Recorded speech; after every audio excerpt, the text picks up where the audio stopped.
Hello everyone, in today's video I want to talk about the indie games that I'm most hyped for this year. Let's just get right into it.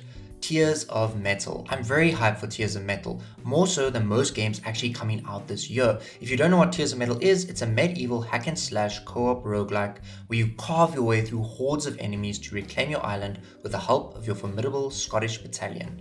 What makes me so hyped for it, you ask? Well, I haven't seen many roguelikes that are firstly medieval and also have you facing massive hordes of enemies, so it's a really cool concept. The art style also gels well with me, it looks great, and I think having a strong art style beats shiny graphics every day because it gives a game some personality.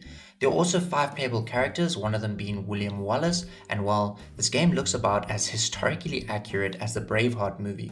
Regardless, I'm really hyped for it and I can't wait for it to come out on Game Pass. I think this could be a great co-op game and I'm definitely trying it out with some of my friends. The combat also looks fun and I'm just curious whether the different characters will bring different play styles. Also like the damage feedback with like splashes of blood everywhere. Good stuff. I wonder if there's dismemberment. I think that would definitely fit well into this games by the looks of things. It also looks like you can control or let's say command your men around, which gives me some Bannerlord vibes, and that's a good thing. I can't really think of anything I'm worried about. It looks like you only have a sword though, at least with William Wallace.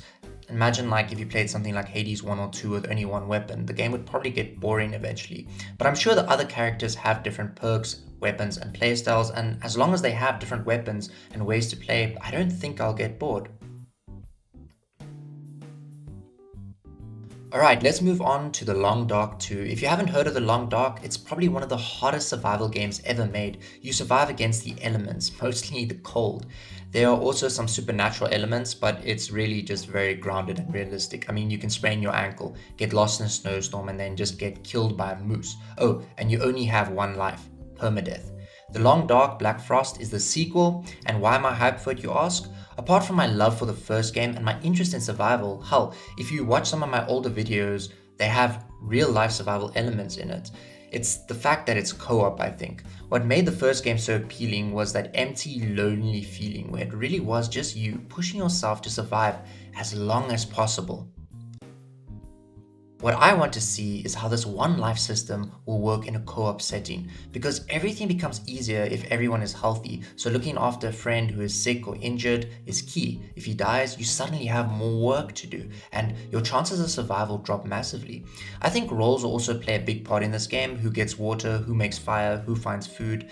Damn, I'm really looking forward to this game. And I think the sheer loss of losing someone will actually be painful, because instead of just fighting against the cold like in the first game, now you're also fighting not to be alone. Now it can go the other way. If you're my friends, at least. I know my friends will probably let me drink dirty water or push me down a mountain if it's possible.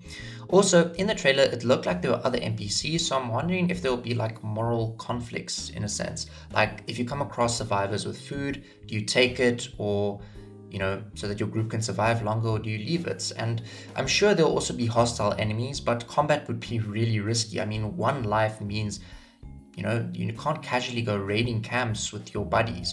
And I mean, what's at risk is your entire save file. I mean, if you're 20 hours in and you suddenly lose a friend you've had this journey with, I think that could be detrimental, just because of one bad fight. Have any of you ever played The Long Dark, or maybe waiting for Black Frost to drop because of the co-op element? Let me know in the comments and we can talk about it. So the last game I'm hyped for is Enter the Gungeon 2. I'm a massive fan of the first game. I mean, my sister and I played the hell out of it. It was so much fun. Let's see what the Steam page says about Enter the Gungeon 2. Okay, Enter the Gungeon 2 is a reloaded high caliber sequel to the iconic bullet hell dungeon crawler, reinforced with a new 3D art style and new weapons and enemies, and expanded gameplay. I'm not sure the new art style was necessary, because the art style of the first game is already great. I love it.